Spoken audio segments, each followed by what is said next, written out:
বিশ্বে ভূরাজনৈতিক উত্তেজনা বাড়ছে। অন্যায় আর দুর্নীতির বিরুদ্ধে এক হয়েছে বাংলাদেশের মানুষ।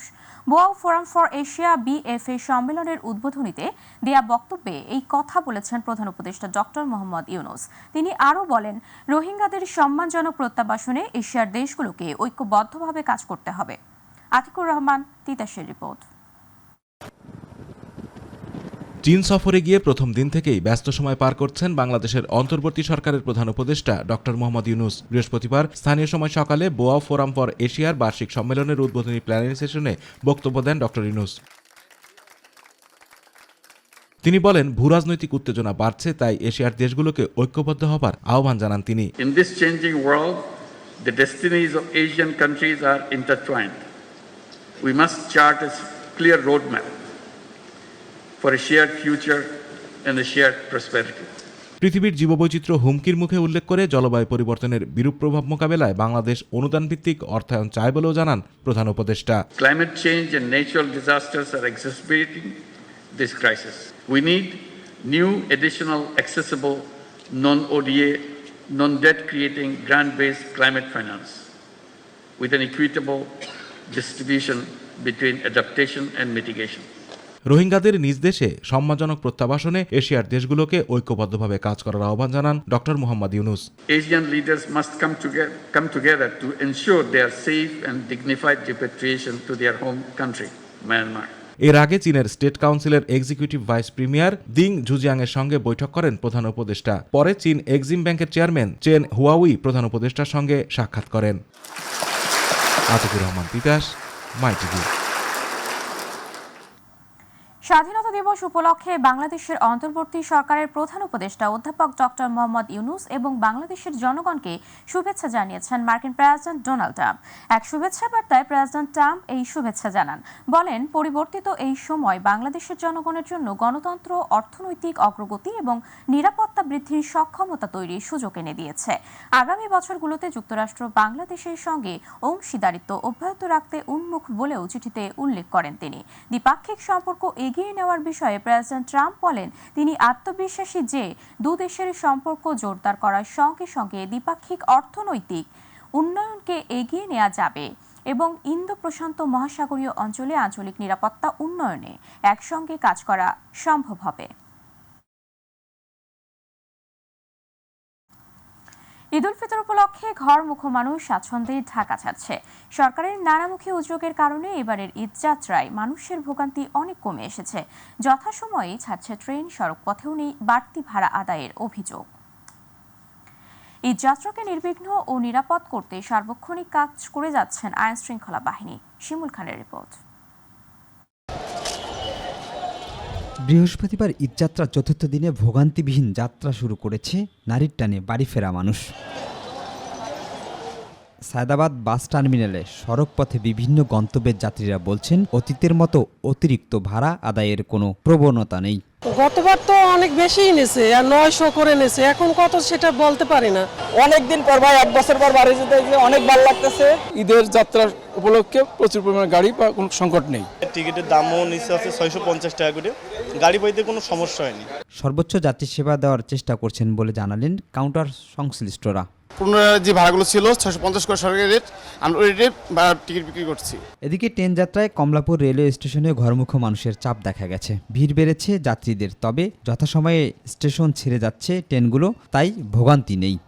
এবার দেখলাম এখানে অনেক কড়াকড়ি দেখলাম, সিকিউরিটি অনেক, তো সব মিলে আর কি এবার ভালো লাগতেছে অনেক। গ্রামের বাসায় ঈদের ছুটি কাটাতে যাচ্ছি। এখানে আমার বাবা থাকে, আমার চাচাতো ভাই আরও অনেকেই থাকে, সেখানে আমার নানুদের বাসা, ওখানে যাচ্ছি ঈদ কাটাতে। আমি গ্রামে যে অনেক জায়গায় ঘুরে বেড়াবো। ঈদের ছুটিতে সবাই বিভিন্ন জায়গায় ঘুরতে যায়, আমি যাচ্ছি আমার দাদু বাড়িতে। ট্রেনের শিডিউল বিপর্যয় যেন না হয় সে বিষয়ে লক্ষ্য রাখা হচ্ছে বলে জানান স্টেশন ম্যানেজার। স্বাচ্ছন্দ্য ভ্রমণের ক্ষেত্রে কোনো রকমের অসুবিধা বা কোনো রকমের বিঘ্ন করতেছে না, সেটা আপনারা দেখতেছেন, এবং সুন্দরভাবে ওনারা স্বাচ্ছন্দ্যে এবং নিরাপদে ভ্রমণ করতে পারতেছেন। যাত্রীদের নিরাপত্তা আইন শৃঙ্খলা রক্ষাকারী বাহিনীর সদস্যরা সতর্ক অবস্থানে রয়েছেন। পরিবার পরিজনের সাথে ঈদ আনন্দের প্রিয় মুহূর্ত কাটাতে আপন নিরে ছুটছেন মানুষ। ঈদ আনন্দের শেষে রাজধানীর নগর ব্যস্ততায় ফিরতে চায় ঠিক একইভাবে। শিমুল খান, মাইটিভি, ঢাকা। ঈদযাত্রায় ঢাকা ময়মনসিংহ এবং ঢাকা টাঙ্গাইল মহাসড়কে গাজীপুরের বিভিন্ন স্থানে যানজট ও ভোগান্তির শঙ্কা রয়েছে। এই মহাসড়কে চলাচল করা দূরপাল্লার পরিবহনের চালক, যাত্রী ও স্থানীয়রা বলছেন, খানাখন্দ তেমন না থাকলেও রাস্তার দুই পাশ দখল করে অবৈধ দোকানপাট, বাজার, অবৈধ পার্কিং ও ইজি বাইকের আধিক্যের কারণে আসন্ন ঈদযাত্রায় এই দুই মহাসড়কে ঘরমুখো মানুষের ভোগান্তি আরও বাড়তে পারে। গাজীপুর থেকে চঞ্চল খানের তথ্যচিত্রে রিপোর্ট। দেশের সড়কপথগুলোর মধ্যে ঢাকা উত্তরবঙ্গ সবচেয়ে ব্যস্ততম পথ। এ পথে যাত্রীর চাপ বরাবরই বেশি থাকে, একই সাথে থাকে ঈদযাত্রায় চরম ভোগান্তিও।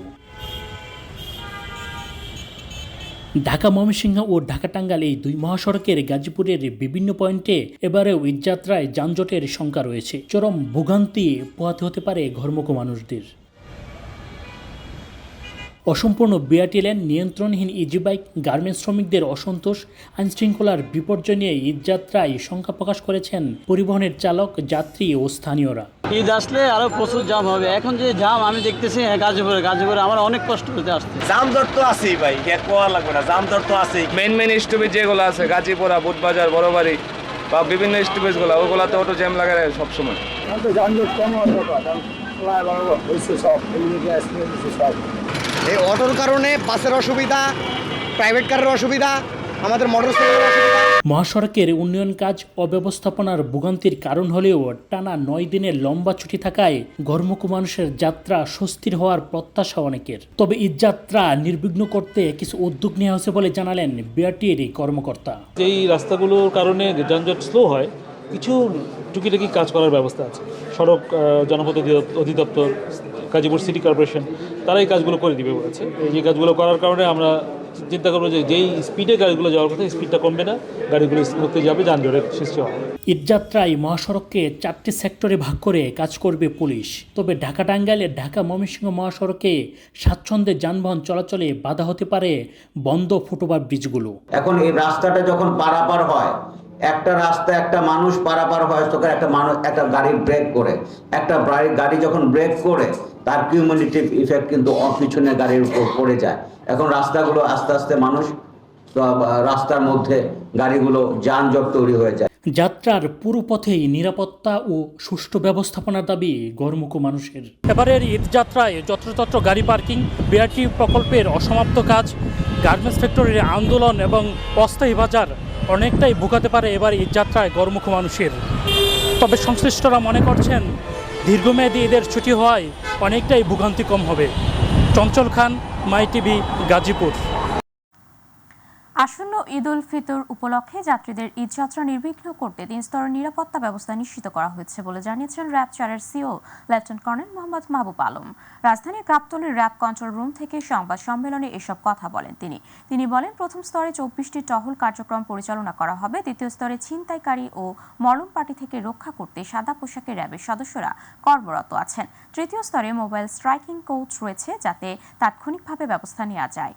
গাড়ি ভাড়া নিয়ে কোনো অভিযোগ পেলে ম্যাজিস্ট্রেট থাকবেন, মোবাইল কোর্টের মাধ্যমে ব্যবস্থা নেওয়া হবে। আসন্ন ঈদকে কেন্দ্র করে ঈদের আগে এবং পরে সর্বদা মাঠে থাকছে আপনাদের নিরাপত্তা নিশ্চিন্তে। আমরা শুধু সাধারণ জনগণকে দুটি অনুরোধ করব। 1 নম্বর হচ্ছে আপনারা আপনাদের বাসস্থান ত্যাগ করার পূর্বে আপনাদের পক্ষে যে নিরাপত্তাটা নেওয়া সম্ভব সেটা আপনারা নিশ্চিত করে যাবেন। আর দ্বিতীয়ত, যাত্রাপথে আপনারা অপরিচিত কারো কাছ থেকে কোনো ধরনের খাদ্যদ্রব্য অথবা সখ্যতা গড়ে তুলবেন না, যার অ্যাডভান্টেজ নিয়ে সে আপনাকে বিপদে ফেলতে পারে। আমরা গত 2 মাসে আমাদের দায়িত্বপূর্ণ এলাকায় বিভিন্ন ধরনের অভিযান পরিচালনা করে ইতিমধ্যে 15 জন ছিনতাইকারী এবং 20 জন দুষ্কৃতিকারীকে গ্রেফতার করতে সক্ষম হয়েছি। এই ঈদ যেন সবাই আনন্দ নিয়ে উপভোগ করতে পারেন, তার জন্য র্যাব 4-এর পক্ষ থেকে আমাদের দায়িত্বপূর্ণ এলাকায় আমরা সর্বদা মাঠে থাকব এবং আমরা আশা রাখবো আপনারা সবাই একটি ভালো ঈদ উদযাপন করবেন। পুলিশ বাহিনীর সদস্যরা ছুটিতে নেই, ফলে ঈদে টানা ছুটি থাকলেও নিরাপত্তায় কোনো বিঘ্ন ঘটবে না বলে জানিয়েছেন স্বরাষ্ট্র মন্ত্রণালয়ের সিনিয়র সচিব নাসিমুল গনি। সচিবালয়ে সরকারি ক্রয় সংক্রান্ত উপদেষ্টা কমিটির বৈঠক শেষে তিনি জানান, বাস মালিক সমিতির নেতৃবৃন্দের সঙ্গে আলোচনার মাধ্যমেই ঈদযাত্রা নির্বিঘ্ন করা হচ্ছে। হাইওয়ে পুলিশ সচল আছে। আর অর্থ উপদেষ্টা ডক্টর সালেউদ্দিন আহমেদ জানান, সরকারি কর্মকর্তারা 9 দিনের ছুটিতে গেলেও অর্থনৈতিক কার্যক্রমে কোনো স্থবিরতা আসবে না। উপদেষ্টারা সবাই ঢাকায় থাকবেন।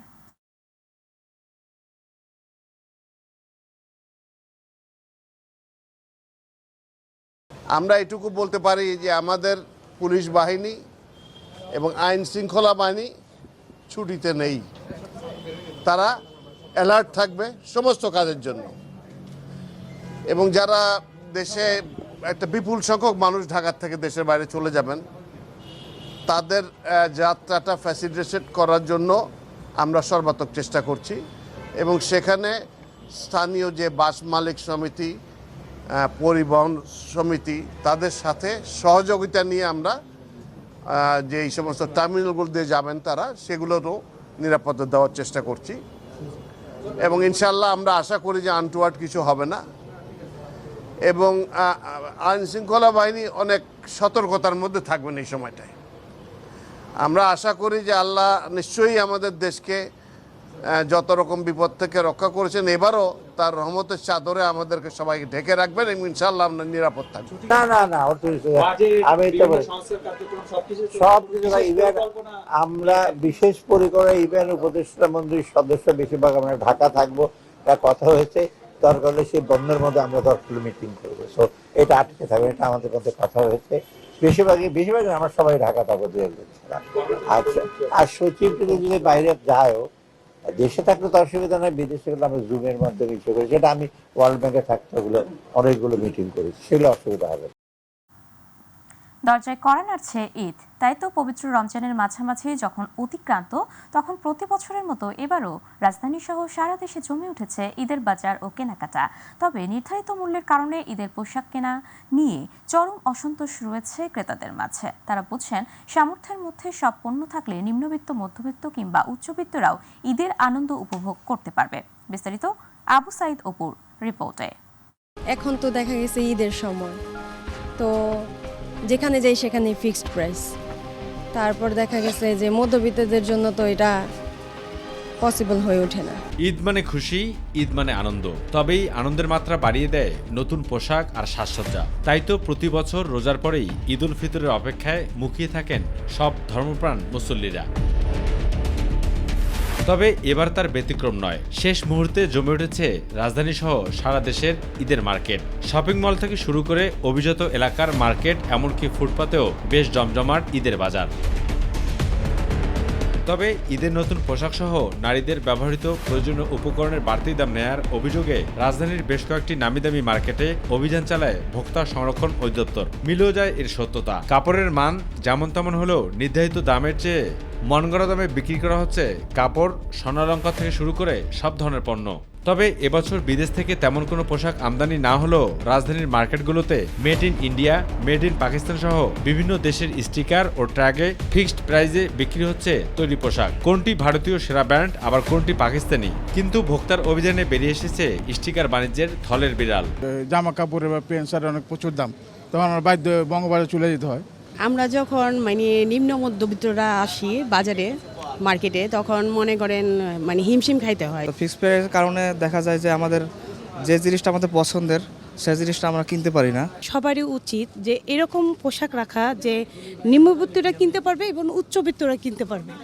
কাস্টমারও ইন্টারেস্ট দামাদামি করতে, দোকানদারও ইন্টারেস্ট দামাদামি করতে, এর জন্যই ফিক্সড প্রাইস হয় না। তবে সবকিছু ছাপিয়ে ঈদের পোশাক কেনাকাটায় পছন্দের শীর্ষে থাকে পাঞ্জাবি। আর ঈদের জামাতে অংশগ্রহণ কিংবা বেড়াতে যাওয়া সব জায়গায় ফ্যাশনে পাঞ্জাবি পরতে পছন্দ করেন তরুণ যুবক থেকে শুরু করে বৃদ্ধরাও। নর্মাল যে ড্রেসগুলোর দাম হওয়া উচিত মনে করেন 5,000 6,000, ওগুলো ড্রেসের দাম চাচ্ছে 12,000 13,000। তবে ক্রেতারা বলছেন গতবারের চেয়ে পাঞ্জাবির দাম বেশ চড়া, যদিও ব্যবসায়ীরা বলছেন দাম আগের মতোই আছে। কোয়ালিটি তুলনায় আমাদের রেঞ্জ ওকে। আবু সাইদ অপু, মাই টিভি, ঢাকা। জুলাই আন্দোলনে রাজধানীর চাংখারপুলে 5 জনকে গুলি করে হত্যার ঘটনায় দায়ের করা মানবতাবিরোধী অপরাধের মামলার চূড়ান্ত খসড়া তদন্ত প্রতিবেদন আন্তর্জাতিক অপরাধ ট্রাইব্যুনালে জমা দিয়েছে তদন্ত সংস্থা। এই তথ্য জানিয়েছেন আন্তর্জাতিক অপরাধ ট্রাইব্যুনালের চিফ প্রসিকিউটর মোহাম্মদ তাজুল ইসলাম। তিনি বলেন, ঈদের পর এই তদন্ত প্রতিবেদন ট্রাইব্যুনালে দাখিল হবে। মামলায় আসামির সংখ্যা 8 জন। তিনি জানান, ট্রাইব্যুনাল থেকে তথ্য পাচারের বিষয়টি তদন্ত চলছে। প্রসিকিউশনের কেউ জড়িত থাকার প্রমাণ পেলেই ব্যবস্থা নেওয়া হবে।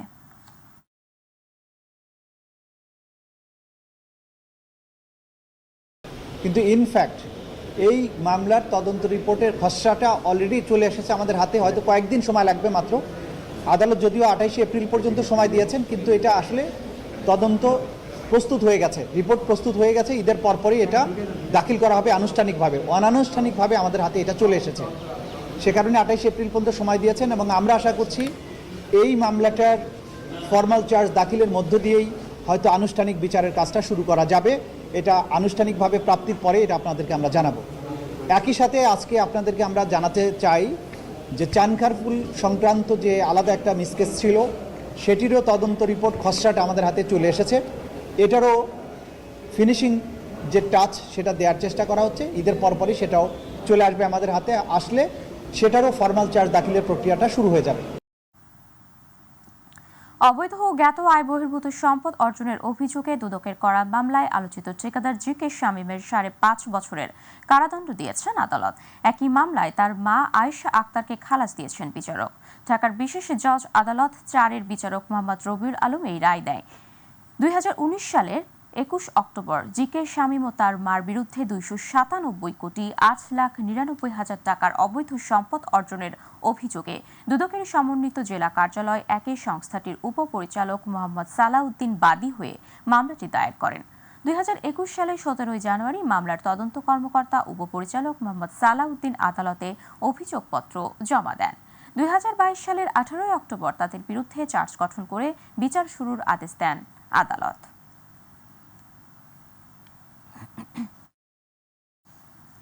জাতীয় ঐক্যমত কমিশনে নিজেদের মতামত পেশ করেছে বিপ্লবী ওয়ার্কার্স পার্টি। সকালে সংসদ ভবনে নির্বাচন ব্যবস্থা সংস্কার কমিশনের প্রধান বদরুল আলম মজুমদারের কাছে দলীয় মতামত পেশ করেন দলের সাধারণ সম্পাদক সাইফুল হক। এতে 166টি প্রস্তাবনার মধ্যে 122টিতে একমত, 22টিতে ভিন্নমত এবং 22টিতে আংশিক দ্বিমত পোষণ করেছে দলটির নেতারা। এ সময় রাষ্ট্রের নাম পরিবর্তনে ভিন্নমত পোষণ করে দলটি। প্রার্থীদের বয়স কমানোর বিষয়ে দ্বিমত পোষণ করেন দলটির সাধারণ সম্পাদক।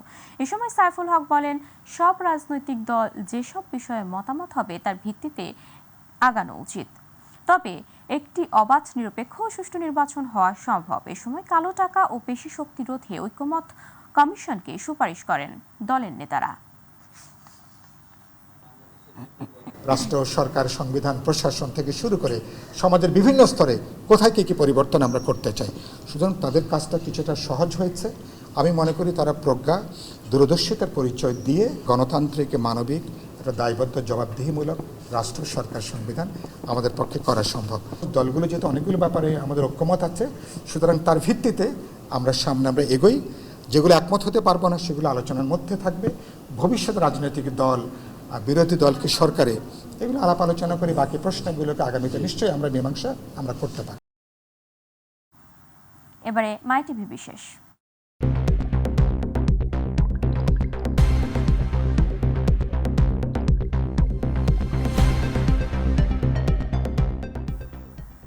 কেন্দ্রীয় শহীদ মিনারের সম্মান ও ভাবগাম্ভীর্য প্রতিনিয়ত ভুলুণ্ঠিত হচ্ছে।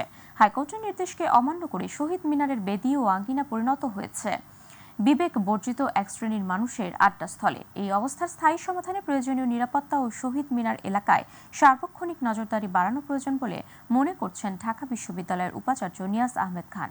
জাহেদ আহমেদ বাবুর রিপোর্ট। শুধুমাত্র 21 এলেই বাঙালি জাতির মনে পড়ে যায় 52 ভাষা শহীদদের কথা। মধ্যরাতেই শহীদ মিনারের বেদি ভরে যায় ফুলে ফুলে। আর 21 পার হলে এর রূপ যায় পাল্টে, পরিণত হয় এক শ্রেণীর বিবেকহীন মানুষের আড্ডার কেন্দ্রবিন্দুতে। পৃথিবীর বিভিন্ন দেশে রাষ্ট্রীয় গুরুত্বপূর্ণ স্থাপনা ও স্মৃতিসৌধ নিয়মিত তদারকি ও নিরাপত্তার ব্যবস্থা থাকলেও ব্যতিক্রম বাঙালির অহংকার শহীদ মিনার। ঐতিহ্য আমাদের এটা। আমরা বাংলাদেশের মানুষ তো আমরা ভাষার জন্য আমাদের জীবন দিছি। সেই শহীদ মিনারে আপনি এই সম্মান জানান কি জুতো পায়ে দিয়ে? না, এটা আসলে কিন্তু মানে ভুল হয়ে গেছে। এটা শহীদ মিনারে বেদিতে জুতো পায়ে দিয়ে আসছে, এটা কেমন ভালোবাসা, কেমন সম্মান? না, এখন তো কিভাবে আসছি, এই উপরে আসছি তো করে চলে আসা হয়েছে। ওইখানে বসে স্মোকিং করে, মাদকও বিক্রি হয়। অথচ হাইকোর্টের নির্দেশকে অমান্য করে শহীদ মিনারের বেদি ও আঙিনা যেন পরিণত হয়েছে বিবেক বর্জিত এক শ্রেণীর মানুষের আড্ডা স্থলে। ভাষা শহীদদের কেমন ভালোবাসেন? অনেক ভালোবাসা। সম্মান দেন কেমন? জি, অনেক সম্মান। সেক্ষেত্রে আপনি ভাষা শহীদদেরকে একদম বেদিতে জুতা পায়ে দিয়ে আসলেন? এটার জন্য সরি। যে জুতা পায়ে আসা এটা ঠিক হয়নি আমাদের। আজকে জুতো পরে হয়ে গেছে ভুলবশত আর কি। এখানে সঠিক পরিচর্যা ও তদারকি না থাকার কারণে চলে শ্রদ্ধাহীনতার সংস্কৃতি। তাই কেন্দ্রীয় শহীদ মিনার রক্ষণাবেক্ষণে এখনই সময় বলে মনে করেন ঢাকা বিশ্ববিদ্যালয়ের উপাচার্য। আপনি যে গুরুত্বপূর্ণ প্রশ্ন তুলেছেন যে এটি কি শুধুমাত্র নির্দিষ্ট দিন কেন্দ্রিক হওয়ার কথা কিনা, এটি তো সারা জাতির একটি সম্পদ, এটিকে সারা বছরই আমাদের যৌক্তিকভাবে ব্যবহার করা উচিত। ভাষা শহীদদের সম্মান অক্ষুণ্ণ রাখতে শহীদ মিনারের বেদিতে কেউ যাতে জুতো পায়ে না ওঠে সে বিষয়েও কার্যকরী পদক্ষেপ নেওয়া হবে বলে জানান নিয়াজ আহমেদ খান। আমাদের সীমাবদ্ধতা অনেক, সম্পদের সীমাবদ্ধতা আছে, লোকবলের সীমাবদ্ধতা আছে। আমাদের পক্ষে সবার সহযোগিতা ছাড়া এই দায়িত্ব সারা বছর যদি পালন করা আমাদের জন্য কঠিন হবে, কিন্তু আমরা সচেতন আছি। আমাদের তরফ থেকে যদ্দূর সম্ভব অন্তত আমরা কিছুটা রক্ষণাবেক্ষণের ব্যাপারটা দেখা। রাষ্ট্রীয়ভাবে শহীদ দিবস পালন করার কারণে বছরে একবার শহীদ মিনার ও সংলগ্ন এলাকায় করা হয়ে থাকে ঘষা মাজা ও রঙের কাজ, আর বাকি পুরো বছরে রক্ষণাবেক্ষণের ব্যবস্থা না থাকার ফলে এর সৌন্দর্যহানি ঘটে অনেকাংশে। মায়ের ভাষা বাংলাকে রক্ষার জন্য যারা আত্মত্যাগ করেছেন তাদের স্মৃতি ধরে রাখতে নির্মিত কেন্দ্রীয় শহীদ মিনারের যথার্থ সম্মান রক্ষার্থে এখনই সময় প্রয়োজনীয় উদ্যোগ গ্রহণ করা, আর তা না হলে অবহেলা আর অশ্রদ্ধায় বিষাক্ত সংস্কৃতি ছড়িয়ে পড়বে পুরো জাতির মাঝে, এমনকি নতুন প্রজন্মের মাঝেও, এমনটাই মনে করছেন সচেতন জনতা। জাহিদ আহমেদ বাবু, কেন্দ্রীয় শহীদ মিনার, মাই টিভি, ঢাকা। স্বাধীনতা দিবস উপলক্ষে আগামী 11 এপ্রিল ঢাকা, চট্টগ্রাম, খুলনা ও বগুড়ায় 4টি কনসার্টের আয়োজন করা হবে। দুপুরে গুলশানের উদয় টাওয়ারের সংবাদ সম্মেলনে এই কথা জানান সবার আগে বাংলাদেশের সভাপতি ও বিএনপির যুগ্ম মহাসচিব শহীদ উদ্দিন চৌধুরী আলী।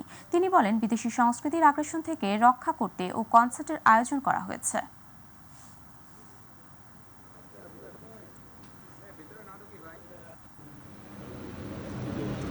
26শে মার্চ গতকাল ছিল মহান স্বাধীনতা দিবস। এই স্বাধীনতা দিবস যেহেতু মাহে রমজান ছিল, যার কারণে আমরা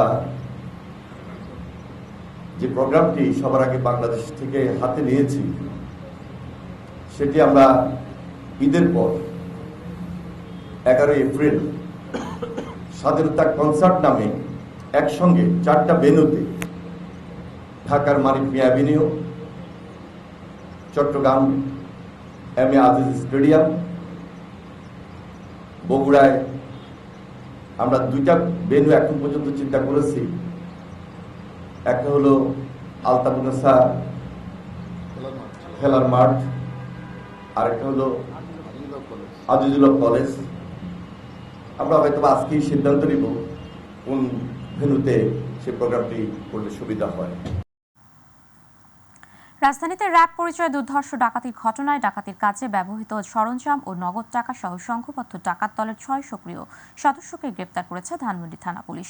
এ সময় তাদের কাছ থেকে ডাকাতির কাজে ব্যবহৃত র্যাব লেখা কালো রঙের 2টি জ্যাকেট, 3টি কালো রঙের র্যাব লেখা ক্যাপ, একটি মাইক্রোবাস, 5টি মোবাইল ফোন, ধারালো অস্ত্র ও নগদ 45,100 টাকা উদ্ধার করা হয়। দুপুরে টেম্পি মিডিয়া সেন্টারের রমনা ডিভিশনের ডিসি মোহাম্মদ মাসুদ আলম এ বিষয়ে বিস্তারিত জানান। ট্রিপল লাইনে পুলিশের কাছে একটা ফোন আসে যে এখানে এই বাসায় ডাকাত পড়ছে। এই 4 জনকে যে আমরা স্পটে ধরলাম, তাদের কাছ থেকে আমরা বিস্তারিত তথ্য আমরা জানার চেষ্টা করি। গতকালকে রাত্রে আমরা একটা মাইক্রোবাস, যেটা ডাকাতির কাজে ব্যবহৃত হয়েছিল, এই মাইক্রোবাস এবং সাথে আমরা 2 জনকে ধরি। 4 জন আমরা স্পট থেকে ধরেছি, আর 2 জনকে আমরা পরবর্তীতে গতকাল রাত্রে ধরেছি। আমাদের অভিযান অব্যাহত আছে। ডাকাতি কাজে যারা অংশগ্রহণ করেছিল, এই যে র্যাব পরিচয়ে, ম্যাজিস্ট্রেট পরিচয়ে, সাংবাদিক পরিচয়ে, আমরা ইনশাল্লাহ আমরা চেষ্টা করতেছি যে এই 6 জনের বাইরে অন্য যারা আছে তাদেরকে আমরা অতি শীঘ্রই, খুব তাড়াতাড়ি আমরা আইনের আওতায় নিয়ে আসতে পারবো বলে আমরা বিশ্বাস করি। পবিত্র রমজান মাসের সবচেয়ে পুণ্যময় রজনীর নাম হচ্ছে লাইলাতুল কদর। এই রজনীর বরকত ও পুণ্য সম্পর্কে পবিত্র কুরআনের পূর্ণ একটি সূরা অবতীর্ণ হয়েছে। পবিত্র কুরআনে কদরের এই রাতকে 1000 মাসের চেয়ে উত্তম বলা হয়েছে। এই রাত আল্লাহ তাআলার অশেষ রহমত, বরকত ও বিশেষ সুযোগ নিয়ে আসে। বিস্তারিত জানাচ্ছেন ইলিয়াস মাদবর। পবিত্র কুরআন নাজিলের মাস মাহে রমজান। এই মাসের শবে কদরের রাতে নাজিল করা হয়েছে মহাগ্রন্থ আল কুরআন। তাই কুরআনের সম্মানে আল্লাহ তাআলা এ রাতের মর্যাদা বাড়িয়ে দিয়েছেন। কুরআনুল কারিমে এই রাতটিকে বরকতময় বলে উল্লেখ করা হয়েছে। রাসূল সাল্লাল্লাহু আলাইহি ওয়াসাল্লাম শবে কদর তালাশ করতে বলেছেন রমজানের শেষ 10 রাতে। পাশাপাশি বিজোড় রাতগুলোকে বেশি গুরুত্ব দিয়েছেন। রাসূল ইসলাম ওই শেষের রাতটা বা আপনার লাইলাতুল কদর যেন না হারিয়ে যায় অথবা মিস না করেন, এই কারণে তিনি এতেকাফ পর্যন্ত করতেন, ঘর থেকে বের হয়ে যেতেন এবং তিনি সারা রাত ইবাদত করতেন। রমজানের প্রথম 2 দশকে কিন্তু সারা রাত ইবাদত করতেন না, কিন্তু শেষের দশকে তিনি সারা রাত ইবাদত করতেন যেন কদর রাত না হারায়। অথচ আমরা তাহলে কী করছি? আমরা তাহলে একটা উল্টা পথে আছি, ভুল পথে আছি। আল্লাহ রাসূল যেটা আমাদের কাছে চেয়েছেন আমরা তা করি নাই। আল্লাহ শেষের দশকে কদরের রাত রেখেছেন, তিনি তো প্রথম দশকে রাখতে পারতেন। যে রাতটা এত বারাকাপূর্ণ, সেই রাতে আমাদের গোটা বছরের সিদ্ধান্ত হবে। ফিহা ইউফরাকু কুল্লু আমরিন হাকিম তানাজ্জালুল মালাইকাতু ওয়ার রূহু ফিহা বিইজনি রাব্বিহিম মিন কুল্লি আমর। প্রত্যেকটা ব্যাপারে সেই রাতে সিদ্ধান্ত হবে। হযরত মুহাম্মদ সাল্লাল্লাহু আলাইহি ওয়াসাল্লাম কদর রজনীতে তার উম্মতকে ইবাদত বন্দিগিতে মগ্ন থাকার কথা বলেছেন।